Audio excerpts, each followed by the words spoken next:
Hello friends. Education is an unending process.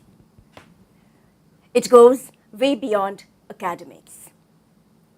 Academics is essential for success, but academics with soft skills and some knowledge of workplace communication certainly ensures a happy place.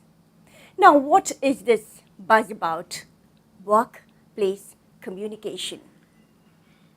Didn't we have enough to bother with soft skills, which includes kinesics, haptics, proxemics, chronomics, oculesics, all high-sounding words.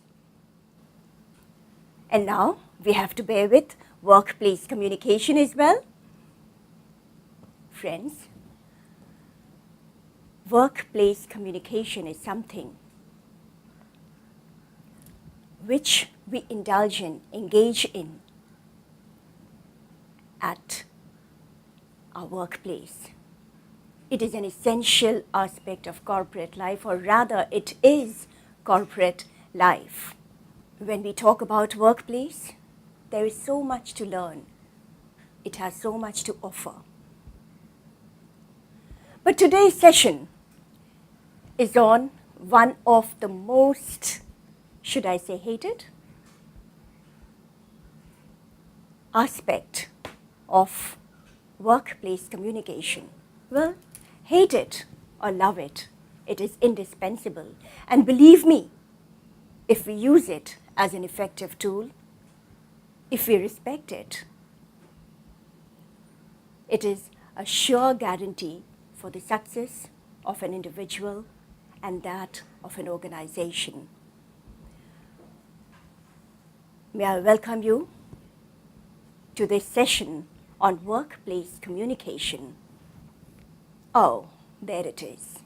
Surely these people aren't preparing for the exam tomorrow, are they? Everything is so orderly. But can we expect this in a meeting? Does it happen in a meeting? I wouldn't know about does it happen in a meeting, should it happen in a meeting, or rather I do know that it does not happen in a meeting, and yet we must strive for it because a lot of expenses, energy is involved in conducting these meetings.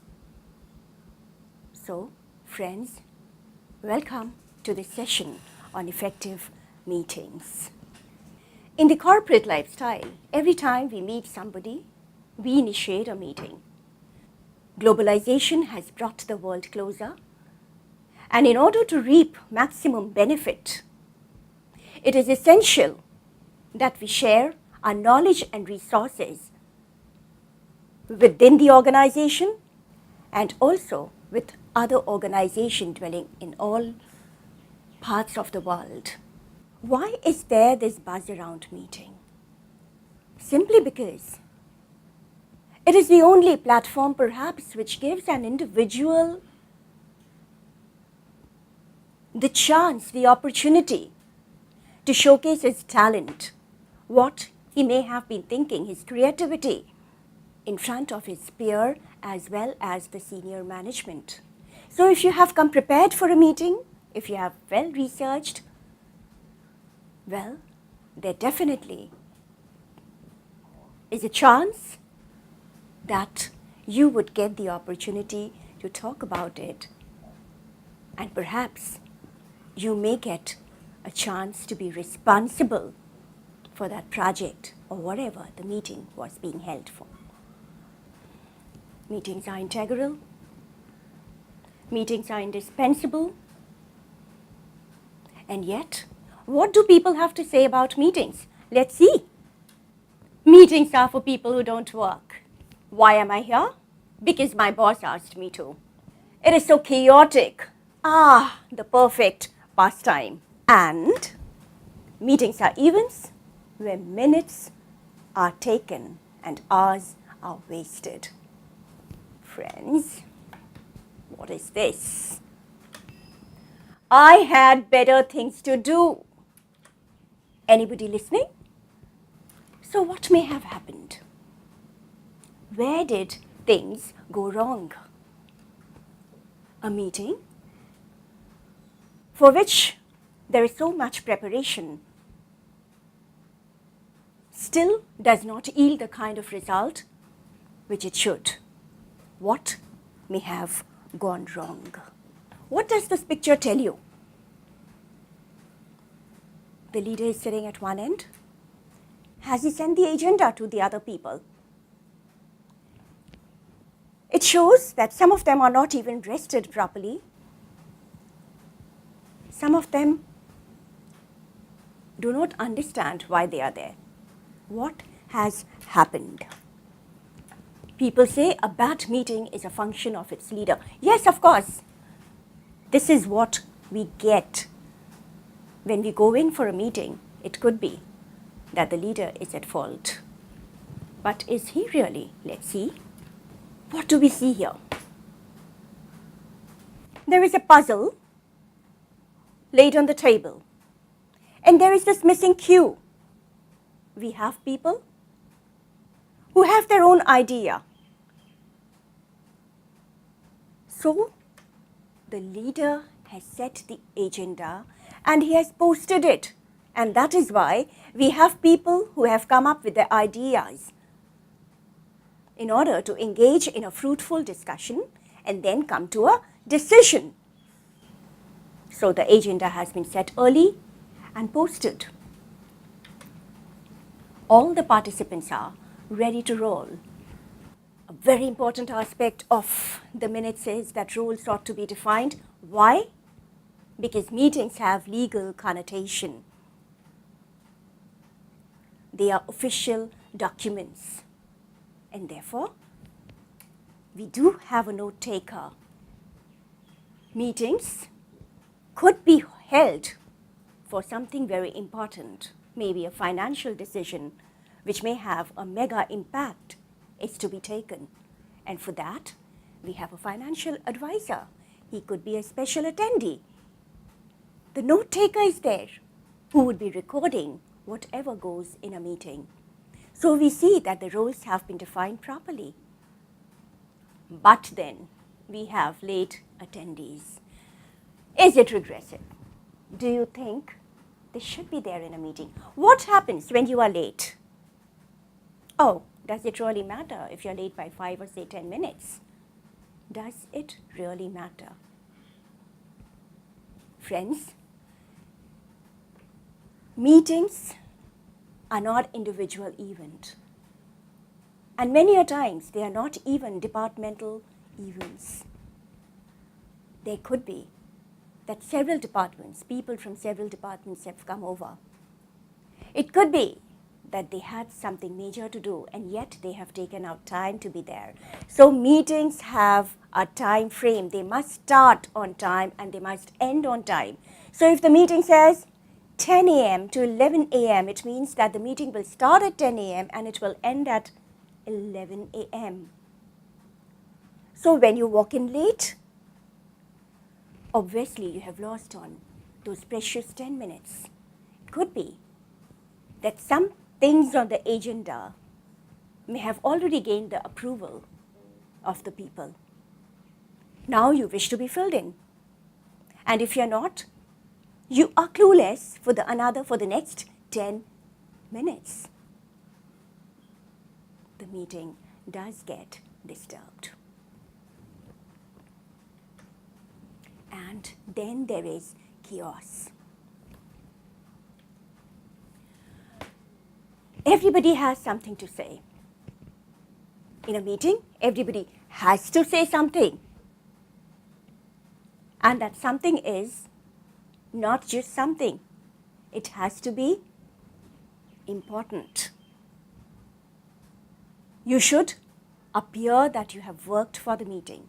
Not appear, you must have worked for the meeting. Everybody is allotted time out there. But what happens when there is chaos? Things to ponder when a meeting turns chaotic is, are the right people there? Has the agenda been over-designed? What do you mean by over-designed? For an hour-long meeting, should we have 5 to 6 things on the agenda? Is there enough time to discuss? Do they know what is to be discussed? When any of these parameters is being compromised, the meeting gets chaotic. And that is why we say, keep the agenda posted at all times. Do not allow people to digress from the agenda. Another thing that is very common is one-on-one. What is happening here? By the look of it, we feel that it is not the issue or the problem which is being discussed. It is the personal bias, perhaps, which has come into fore. Meetings or any kind of official communication, workplace communication, does not have place for personal bias. Why? Because it is not just your fate which is at a risk. It is the fate of other people and the entire organization which would suffer if you are not addressing an issue but the person. And therefore, some ground rules need to be set beforehand.